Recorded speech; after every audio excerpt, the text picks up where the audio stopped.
Hey guys, Dan here with this week's TV news and reviews. There's actually a bunch of shows I want to get to. They're all on streaming services. A few of them are new, a few of them are old. Just sort of playing catch up with some of the stuff that came out before I started doing this show in September that I had not gotten a chance to see yet, but I wanted to. So we've been sort of wrapping up each week with one of those, but this week we've got 3 of them for you, all from Hulu, so we'll get to those. And because we've got 7 shows to review for you, I'm just going to do a little quick news blurb, and that is in the renewal/cancellation camp, and that is for the show Brockmire. It is coming to a close. The upcoming 4th season will be its last on IFC. I really have enjoyed this show. Hank Azaria, basically, if you don't know much about it, Hank Azaria plays a washed-up baseball announcer, alcoholic, sort of your classic, like, anti-hero type of thing. He's a real jerk, but he's also kind of lovable, and he plays it fantastically. Amanda Peet is great as his sort of on again, off again. But it's been a great show. Now, I have not seen the 3rd season yet, but I've seen the first 2, and they're short. They're like, I think, 8-episode seasons. They're all real short, but it's in this vein of a lot of the shows that are on right now, with that sort of really dark sense of humor. Sort of like Barry and shows like that. But I have really enjoyed it. I think Hank Azaria is so good in it, and he has said that it's like, basically one of his favorite roles that he's ever played, and I can totally see why. So it's going to have a 4th season coming up, I guess, in 2020, and that will be it for Brockmire, which I believe is on Hulu now. I think that's how I watched the first 2 seasons. The 3rd season's probably up on Hulu as well. There's been a lot of IFC stuff up there lately, so that doesn't surprise me. I guess they struck a deal with that. But yeah, so that's the only thing I wanted to sort of mention up at the top of the show here. Let's move into the reviews. We've got 3 Netflix shows for you that are all pretty brand new, within the last few weeks. And then closing with, like I said, 3 older shows from Hulu from earlier this year. And then we also have a new Apple TV show for you. Every few weeks they're releasing new shows, and this one stars Octavia Spencer and is called Truth Be Told. So we're going to get to all of that. First, though, we're going to talk about The Witcher. This is certainly the most talked about show of the last couple of weeks, and this is new to Netflix. It has, I think, 8 episodes total. Yes, and they're all about an hour long. It's based on a book series which I was unfamiliar with, by Andrzej Sapkowski. I hope I said that close to correct. But basically, it's the story of a place called The Continent. And we have Monster Hunter Geralt, played by Henry Cavill. He's the only real name person on this show. We know him, of course, from playing Superman recently, and so now he is going to be playing The Witcher, and some other people as well. There's a sorceress and a princess, and basically they're finding out, what their destinies are and how they're tied together, and all of that kind of thing. Basically, the first season, I only watched the first episode. That's usually all I have time for. But essentially, the 2 books that sort of are the prequels to the Witcher series is where this starts. They're called The Last Wish and Sword of Destiny. They're sort of like short stories that precede the main Witcher stuff. So again, I didn't know about any of this. This is not really the kind of thing in my wheelhouse, so I was unfamiliar with the books. I had heard about the show, and I had heard it was kind of a big deal, and Netflix sort of going after that Game of Thrones crowd. Here's my sort of issue with the show, and I guess the genre as a whole, is that now that Game of Thrones is over, everybody, including HBO itself with his Dark Materials, and sort of Watchmen, I guess, too, is going after that Game of Thrones love, and let's I mean, this happens whenever a huge show that was so groundbreaking and so of the moment goes off the air. It happened. You remember when Friends went off the air, and like every major network was trying their hand at like a 5 to 6 people hangout kind of show. How I Met Your Mother, and New Girl, and a bunch of shows. Some of them lasted for half a season and are not even worth mentioning, and then some obviously went on for years and years.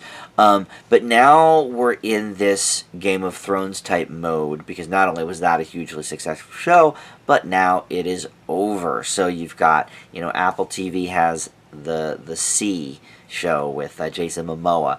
HBO does his Dark Materials. Amazon's got Carnival Row, and then even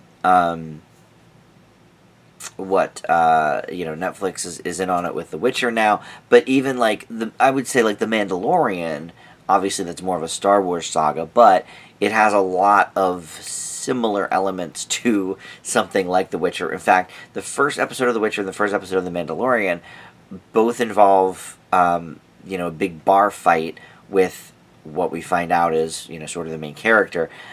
So as I was watching this, I thought, wow, that's really, didn't I just kind of see this with The Mandalorian? Obviously, The Mandalorian has more of a built-in lore to it because of the Star Wars stuff, but they're still sort of in that same type of vein. Obviously, nobody's going to watch The Mandalorian thinking, oh, this sounds like Game of Thrones, or this is a ripoff, because obviously Star Wars is so, set in its world already. But, yeah, I mean, this is very middling. I've liked some of the shows that have come. I liked his Dark Materials. I really liked Carnival Row. I hated Sea. Still probably the worst show of 2019 for me. The Witcher falls somewhere in between. I mean, there's some good things about it, such as the set design, and Henry Cavill does a good job, and the acting on the whole is okay. There's a really great fight scene at the end of the pilot episode. A lot of really cool fight choreography in the episode, specifically towards the end there. But the problem is, it's all kind of rough to get through. Now, the people I know that have seen this have mainly sort of been like, okay, well, this is a type of show that if you stick with it, it gets really good. In the middle of the season it gets good, that kind of thing. And here's the thing. With this show, I'm watching, 5 to 6 to 7 new episodes, or new TV shows, I should say, a week. And sometimes I'm able to watch 2 episodes before I do the review. Most of the time, though, I just end up watching the premiere, even if a handful of the episodes are up already. Obviously, on something like Netflix, every episode is up, so I could have watched all of these if I had 8 hours to kill. I didn't really, so I avoided that. But in addition, this isn't really my type of thing anyway, so it's like I would much rather just sort of grade it on how it works in the pilot. And look, Carnival Row wasn't really my thing either. I sort of reviewed that because one of my buddies had asked me to, Merlin, and it turned out I really liked it. So I go into this kind of stuff with an open mind, but knowing that, all right, no matter how I feel about this, no matter how well I think it was done, unless I am really blown away by it, I'm probably not going to watch the rest of the episodes, just because there's too much else, to watch, and too many other things I've reviewed in the last few months that I'm very interested in continuing with. So here, the world building is, average at best. The dialogue is pretty wooden, even though I do think some of the performances are decent. The dialogue doesn't really do it for me. And just the dynamic between everyone, like the characters and the world building and all of that is sort of just underwhelming. And, we're at what everyone's calling peak TV right now, because there's literally hundreds of new scripted shows every single year that are coming out. And so when you say something to me like, oh, well, keep watching because in episode 4 it gets really good. Yeah, I'm still working on that whole thing from college where they're like, oh, yeah, beer tastes horrible, but just keep drinking it. It'll taste good. No, I'm good. I'll drink a vodka because I enjoy the taste of that. Like, I don't know. I'm of the vein where I just if I'm not really drawn to something, within the first episode or two, I don't see the point in like the hurry up and wait kind of syndrome. Oh yeah, once you get to the middle of the season, it's great. All right, well, I would rather take that 4 hours and watch something I like. So this to me was a very middling show. It is better than the Jason Momoa show C on Apple TV.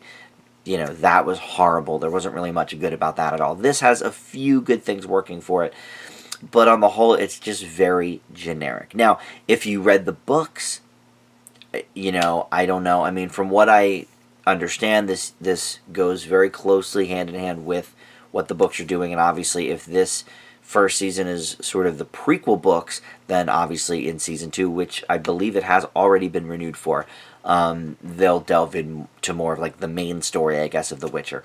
I'm not going to stick around to see that, but it is there. So I'm going to leave The Witcher with a C. It's pretty middling. There isn't much more I can say about that. So we'll go back to Netflix in a moment, but right now we're going to talk about Truth Be Told. This is the Octavia Spencer show, the latest on Apple TV Plus, and they did with this what they did with most of their premiere shows, which is they put the first 3 episodes up, and then they're going to do 1 a week until the end of the run. I believe it's going to be 10 episodes total for this, and I think the reason they're sort of adding shows like this along the way is because some of their shows from premiere week are already done. Like, I watched the last episode of The Morning Show last week. I believe C is done then. I guess all of their debut shows are done, because I think Morning Show was 10 episodes. C, I don't even think was that long. But they're all sort of going by this, like, put the first 3 up and then the rest of the season. So, I guess that's why they're doing the Shyamalan show we reviewed a couple weeks ago, and then Truth Be Told now. Every couple of weeks they'll start adding new shows to it. But so this is also based on previous work. It's based on a novel called Are You Sleeping by Kathleen Barber, I should say. And basically it is about a fictional true crime sort of thing. Octavia Spencer plays Poppy Parnell. She is a true crime podcaster who previously was a magazine or newspaper columnist, and 20 years earlier, her columns basically helped to convict this person, Warren Cave, who is played in the present day by Aaron Paul. He basically, murdered this man who was his next door neighbor. Did he do it? Did he not do it? I don't know. Poppy's having these sort of second thoughts based on some new information she's uncovered. So she decides to sort of go back into the story that made her famous. This time she's got a podcast, so she is basically working on the notion that maybe he is innocent. However, when she meets him, she decides that, oh my god, like, I don't know if I really even care, because he is a reprehensible person. He's become a Nazi since he's been in jail, which, obviously if you know Octavia Spencer, she's black, so, okay, now we're building off this sort of, this guy sucks, but he might still be innocent. Do I want to see this thing through? So that adds sort of an interesting wrinkle to it. You've got Elizabeth Perkins as Warren's mother, who is dying of cancer. Ironically, I'm actually just starting over with Weeds, because the reboot of that's going to be coming in 2020, and Elizabeth Perkins plays on that as well, and she's got cancer in the first season of Weeds. So I thought that was interesting that, here we are again with that. But, there's a lot of famous people in the show. Mekhi Phifer's in it, Lizzie Kaplan, and Ron Cephas Jones. And so there's, a lot of names you'll recognize, certainly more than The Witcher, but isn't any good. Now, I am not a huge fan of the true crime genre. I think it's interesting, but the issue is I think there's just so much of it out there that I don't know. Sometimes it kind of bums me out to like hear these real life stories, you know. So I sort of shy away from that sort of stuff. Some of the things I've seen have been really interesting. You know, I never did get to sample like that Making a Murderer, but of course you've got, you know, a lot of podcasts like Serial and things like that. And this is sort of playing off of that whole thing because it is so popular now. So, but of course this is a fictionalized story, so these people don't exist, which obviously lends itself to being able to sort of separate it a little bit, but it's not that it couldn't happen. But what sort of sinks this show is that it's just written so poorly. You know, Octavia Spencer is obviously a great actress. We've seen her in so many things. She, I think she won the Oscar for The Help, and she's been nominated for a few other movies as well.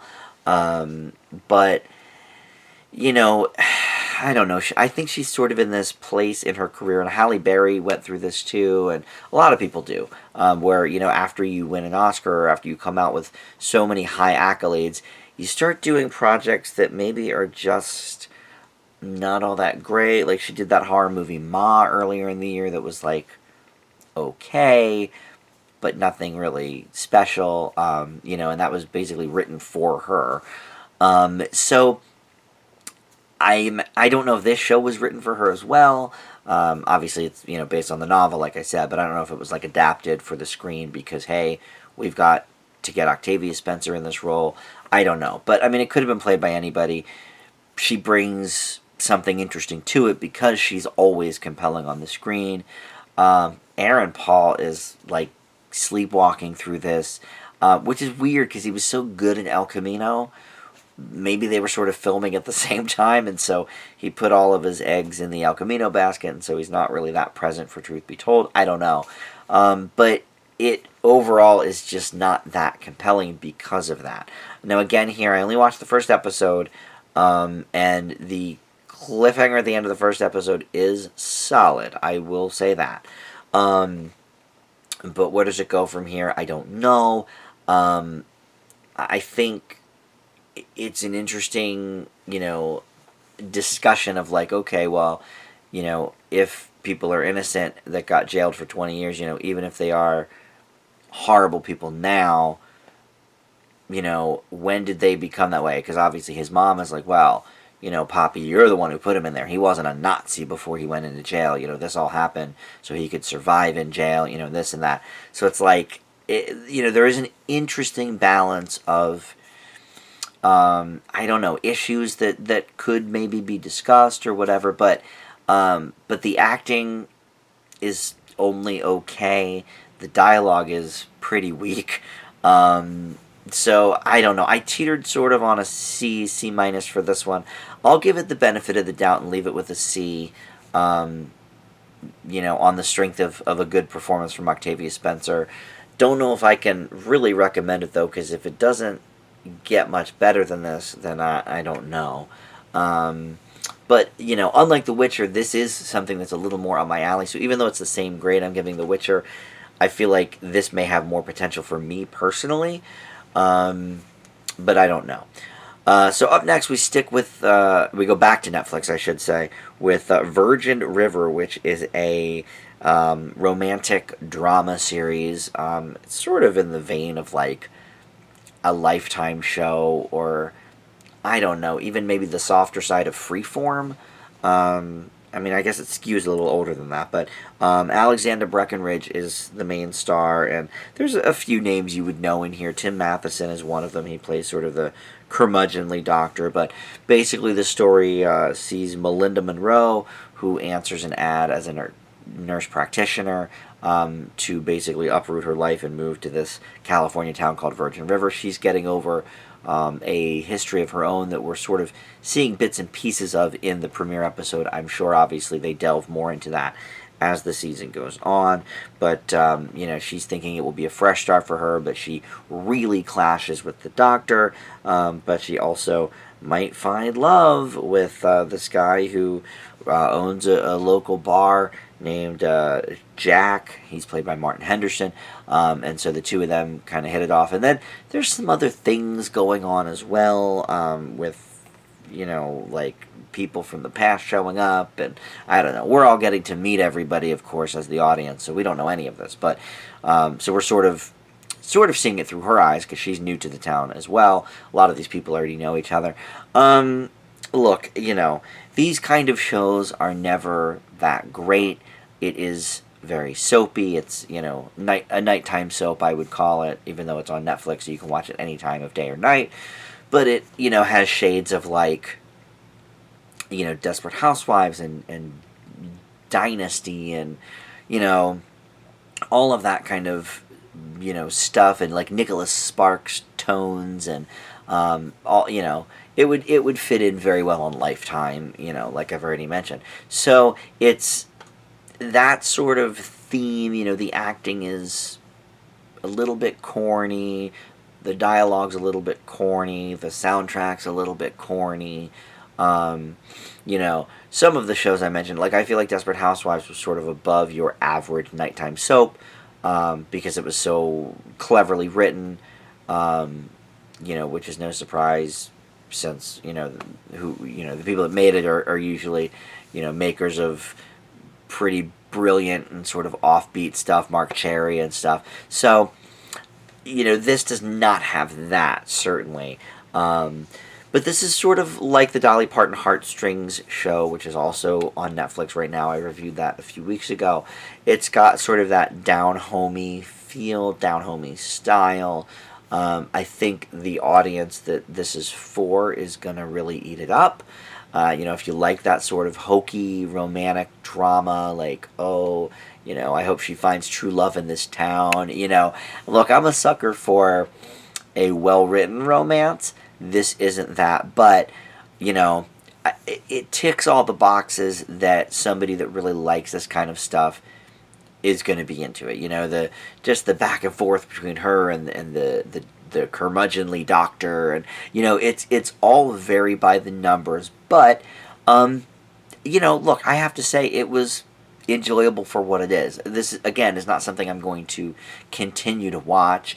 I'm not going to be like, oh hey, what's the latest on Virgin River?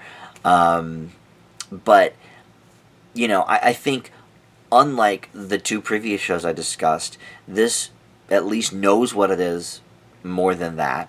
I think it knows its audience more than that. And I think, it is not high quality entertainment, but I think for fans of this type of show, it definitely ticks all the boxes. And the acting is serviceable. Everybody does an okay job. And it's sort of one of these things where it's like, it is what it is. So to me, that's something that, like, if you know your audience, if you know what your audience wants, that's at least, passing in my book for the most part. So I leave Virgin River with a C+.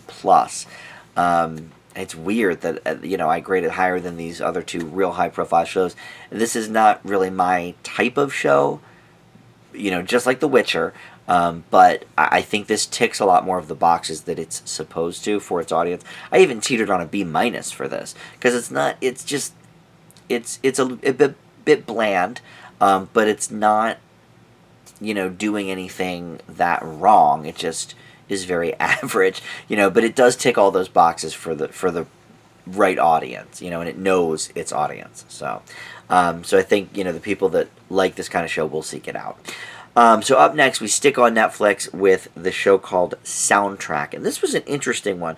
I didn't really know too much about it going into it, only that it's sort of a drama series that takes, a bunch of different people and sort of mixes them together, and it's very dramatic. And I would say this is probably also in that same vein of like a nighttime soap, maybe mixed in with a little more Glee because of the music, but I would consider Glee almost a nighttime soap too, when it comes down to it. But there's a few names you might recognize in here. Jenna Dewan is one of them, Campbell Scott and Madeline Stowe, hit up some of the older demos of this show. But, essentially, we've got different love stories connecting, all these different people, and we're being introduced to them slowly, along the entire season. It is how many episodes? 8? 10? There's 10 episodes in the season. And in the first episode, it's called Nellie and Sam, but every episode is named for two of the characters, and a lot of them repeat. So it's not like you're only being introduced to Nellie and Sam this episode. You're being introduced to a few people, but they're the focus. But then later on in the season, you've got Joanna and Nellie, Sam and Dante, Dante and Annette, Sam and Frank, Margot and Annette. So, it basically is just based on the people that are the main crux of the story, but everybody's sort of swirling around and involved with each other. So the first episode, though, takes a look mainly at Nellie and Sam. Sam is a widower who, is working a few different jobs. He drives a Lyft, and then he works, a more mainstream 9-to-5 job as well, taking care of his son. Nellie is... she's got a son as well, and she's sort of coping with a few different things, and so they sort of find each other, and then we meet, some of the side characters as well, but it's mainly their story in this first episode that I watched. So basically it's the drama mixed with this music, and the reason it's called soundtrack is because, unlike in, say, Glee, or, I don't know, there's not too many musical shows these days, Crazy Ex-Girlfriend, for example, the actors are not doing the singing. It's it is lip-syncing to an already established track. For example, the first song that they play, maybe 10 minutes in, probably not even, is Elastic Heart by Sia, and it's just the song. Like, they're out, the characters are out having a moment, and all of a sudden you hear, the beginning of Elastic Heart sort of start to swell, and then the character lip syncs. So essentially what you have here is a series of music videos set with some drama surrounding them. The song choices are interesting. I mean, they don't necessarily go for, the number one hits. It's a little bit all over the place, which I sort of like, because at least they're not just going right down the mainstream line there. I mean, Glee mostly stuck to established tracks and just did them in a cappella. Here we're not doing just the basic, here's the hottest bands of the day or whatever, or even the hottest bands of all time. They're sort of going all over the place. There's a Brandon Flowers song. He's lead singer of the Killers, which I recognized the voice right away, but I didn't recognize the song. I was like, this is probably Brandon solo, because I know some of his stuff, but not all of it. And sure enough, I Shazammed it, and yeah, it was Brandon Flowers. And there's an Amy Winehouse song, but it's not Rehab. So I think no pun intended, but the soundtrack is decent. They picked some good songs, and songs that I think mostly were highlighting the moments that they were a part of. But the problem is, it takes you right out of the story, because it's so jarring and distracting, not only that they're starting to sing, because we've seen that in shows, but just the fact that they're lip syncing, and it just all seems like these are just extended music video vignettes. So I think it's an interesting concept. I don't think it lands at all. Also, the lip syncing is not all that good. So that's a little distracting as well. You would think, if they're going to have a show based around lip syncing, they would be better at it. So, the drama itself was fine. I mean, in one episode, I didn't get super invested in any of these characters or their lives. I thought there was some interesting things going on with the storyline, but it wasn't anything that, I hadn't seen before. The only thing groundbreaking really about this is the whole lip syncing to the songs bit. And for me, that just felt totally flat. That was totally off. Took me right out of the drama. and I couldn't figure. I mean, I guess it's kind of like Crazy Ex-Girlfriend or Glee, where it's the person sort of goes into their own head and is singing the song because it's their soundtrack, which I can appreciate. I mean, who doesn't do that? I mean, I certainly have a soundtrack when certain things happen in my life from songs that I really enjoy, and I think that's, a normal reaction for everybody. But I think this was more of an interesting experiment and less of a successful one. So I actually leave soundtrack with a D+. So now we move to Hulu and 3 older shows that premiered earlier in the year that came out before I was doing this show. So I had not gotten the chance to talk about them or even watch them until now. And so I've done that. I picked PEN15, Shrill, and Ramy. And there's a lot of buzz around these shows. There's some Golden Globes nominations for some of the shows. So, and they're all sort of in the same vein. Like, that's the other reason I picked, I could have gone all over the place and done, okay, I'll do one from Hulu, one from Amazon, one from Netflix, because there's shows on all streamings, on all those services that I haven't seen yet that I would like to from earlier in the year.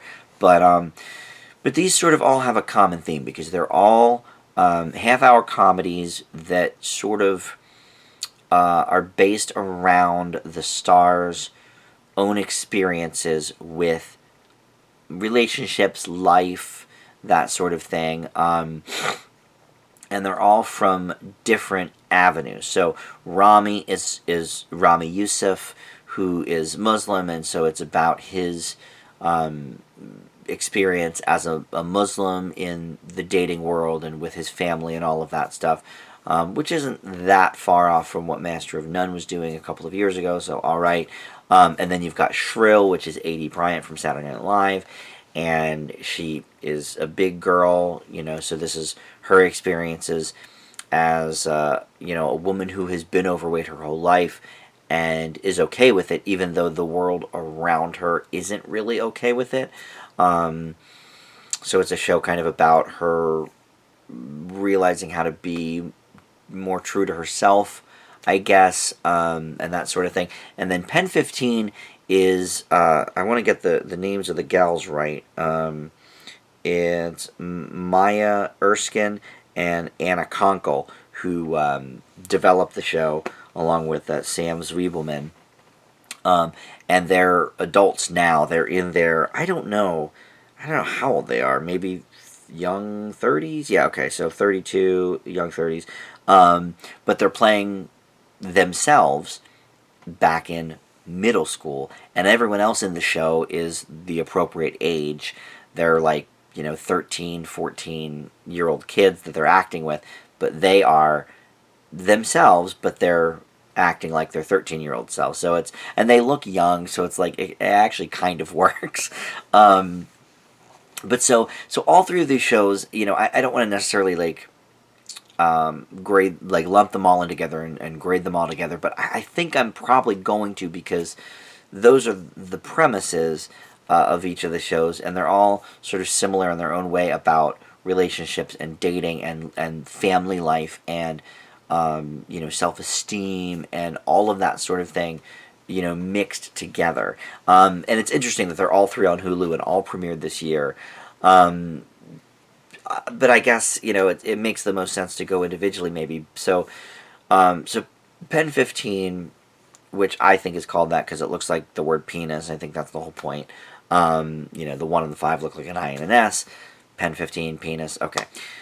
Got it. But, hey, that's a perfect middle school joke, so I like that. I loved this show. I really, the gals in it are so great and so authentic, and it's so not jarring seeing them, because even though in your mind you're like, okay, these are in their, these gals are in their early 30s, they look young enough that they literally fit right in with the rest of the cast. Like, it's amazing. And the cast of kids, the 13 to 14-year-olds, they're all great. Like, all the kids are very, very accurate to how kids are at that age, how kids are in school when, other adults aren't around, that kind of thing.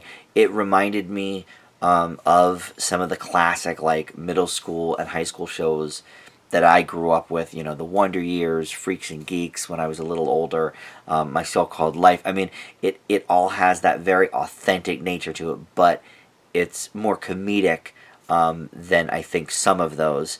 My So-Called Life certainly was very dramatic, but still realistic. But in the pilot episode of PEN15, basically these two best friends, go back to school for the fall and want to try and, like, sort of make a change and be cool, and they end up, especially the one, ends up being like the butt of this long elaborate joke, and they start calling her Eugis, which is ugliest girl in school. So she goes to her slightly older brother for help, and it rang so true to, like, the high school experience or middle school experience, I guess, of bullying, and how it makes you feel about yourself, how it makes you feel about others, what you do about it, because a lot of times we sort of internalize that sort of stuff. I thought it was brilliantly executed. I'm so excited to see the rest of this series. I guess it's been renewed for season 2. That is, I don't know, does it debut at some point in 2020? I don't think they've set a release date for it, but it definitely did get renewed back in May. So season 2 is coming of the show. I'm very happy about it. So I give PEN15 an A. Really, really enjoyed it. The other two I liked a little bit less. I still enjoyed them both in their own ways, but definitely a little bit less. So I guess we'll start with Shrill. That is the one I watched second, and that's A.D. Bryant, like I said, from SNL, basically working on sort of loving herself, even though the world around her is very critical of her weight and everything. This is a very brave show. I think... So, I don't like to really do spoilers, but there's basically an abortion in the first episode, and it is not a plot point, it's not a plot device, it is not a back and forth, for 5 minutes, what should I do kind of thing. She's been banging this guy for 6 months. He's basically sort of just using her for that and nothing else, whereas she wants more than that from him, realizes she's pregnant, and is like, oh my god, well, I don't want to trap this dude, I can't really have this baby, so you know what, I'm just going to get an abortion.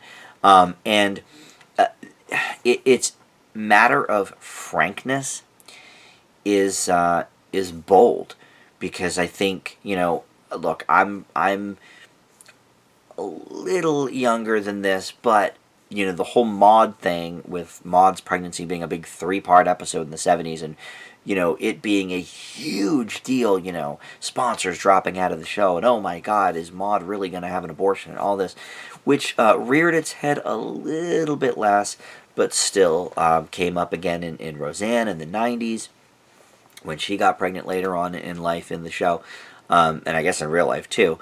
But here it's almost an afterthought. We see what happens. Oh, I'm pregnant. We see the decision making very quickly, and then she's at the clinic, and then the next scene, she's living her life, and it's all involving everything surrounding her. Like, there's a gal at the coffee shop that is a personal trainer, and she's come to the main character and said, like, hey, you really need this, your body will thank you, you need to be healthier, and really putting the pressure on her. And at the end of the day, the A.D. Bryant character is basically like, F you, I like who I am kind of thing. So I think I have yet to figure out how much I like A.D. Bryant outside of Saturday Night Live, because I've seen her stand up and I don't like it. And, in the movies I've seen her in, she's just basically there.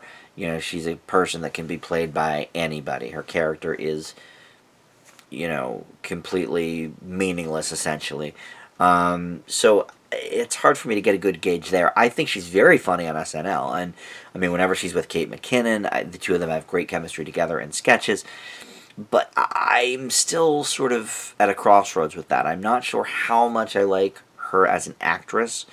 And I believe she at least co-created this. And that's the thing with all three of these shows from Hulu I'm talking about, is that they were all sort of based on these people. This is actually based on a book called Shrill Notes from a Loud Woman by Lindy West. So, it might be more her experience specifically than 80s, but just from, being a big fan of SNL, and like I always watch when people are on interviews and stuff, I mean, this for 80 was a very personal project, even though it's not necessarily her story directly, but obviously she's, struggled with her weight and her self-esteem her whole life, so, I think it really spoke to her, the material.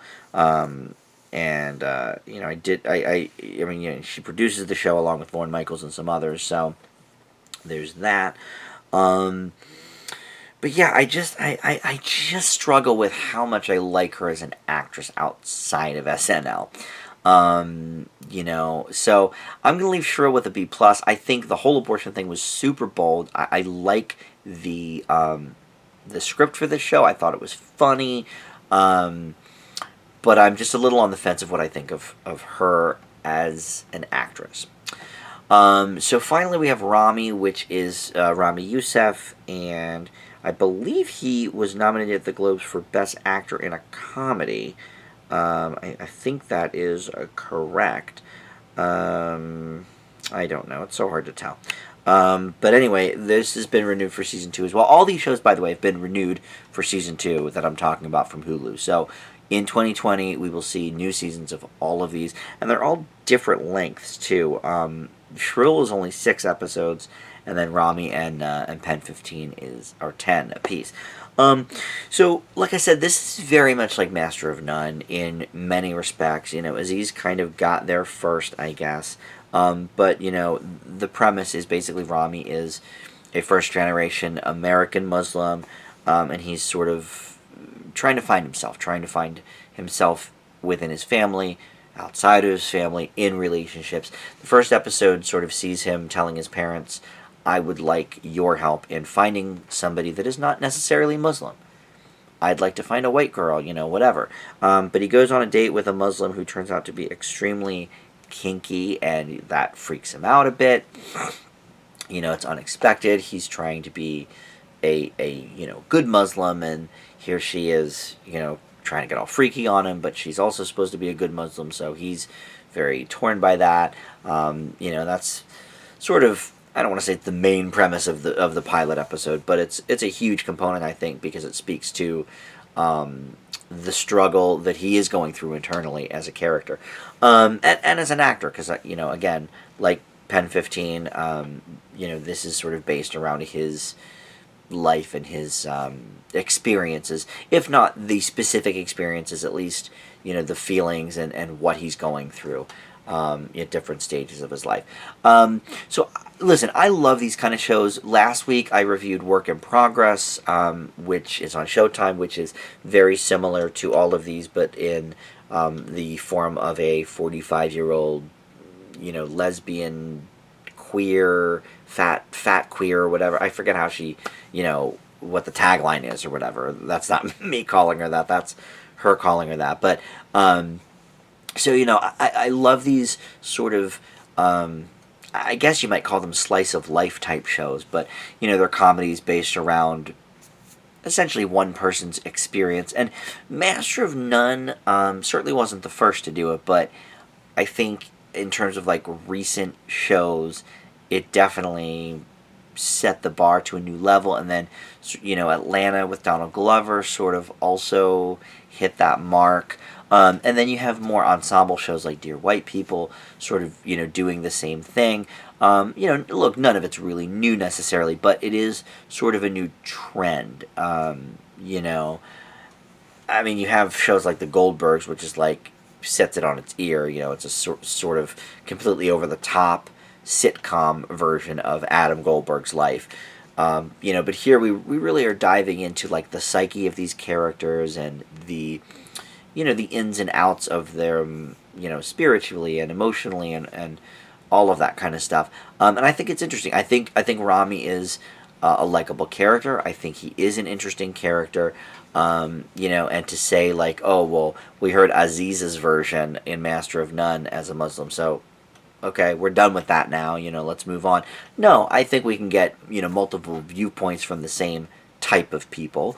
Absolutely, you know, if somebody else wants to come on and do a, you know, an overweight woman show like A.D. Bryant is doing with Shrill, okay, you know, as long as it's well written and as long as it's got something to say. And I think all three of these shows do have something to say. But, you know, I think Master of None and Aziz Ansari certainly did this type of thing better, and they did it first. So, you know, I gotta take points away from Ramy on that, but not much.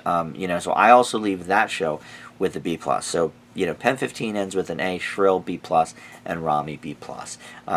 So, sadly, the newer shows that we talked about, I don't like as much. They're all sort of in the C range, but the ones that I checked out from Hulu from earlier this year, you know, really enjoyed them. Happy that I did that. Excited to see really the rest of all of these seasons. And, you know, they're pretty short. They're less than a half-hour episodes. You know, I can probably bang those out in a day or two. I don't like to binge, you know, as you may know if you watch my show a lot, because I think there's enough to go around, and I sort of have binger's remorse once I'm done and there's no more show. I'm like, oh, well, now I'm sad. And, you know, so I don't want that. But I will definitely finish all three of these shows, and I look forward to the second seasons premiering in 2020 for those. So that will do it for the show. There's only really a few days left in the year, I suppose, but I got to do a best of the decade with some of my friends. We recorded that. It's long. It's about 2.5 hours, but we cover so many things in it, as you'd imagine. So I'll be getting that up pretty soon. Also, I want to do my own best and worst of 2019 on this show. I'll probably do that in the next episode, along with the new reviews of the year. So that's it, I guess. In 2020, they're already starting to do a bunch of advertising for some of the new shows coming. Some of them definitely look interesting, so there will be enough to keep us busy in 2020, I'm sure. But in the meantime, thanks so much for watching. Comment below, like, subscribe, all that good stuff. And thanks for watching. I'll see you next time. Bye.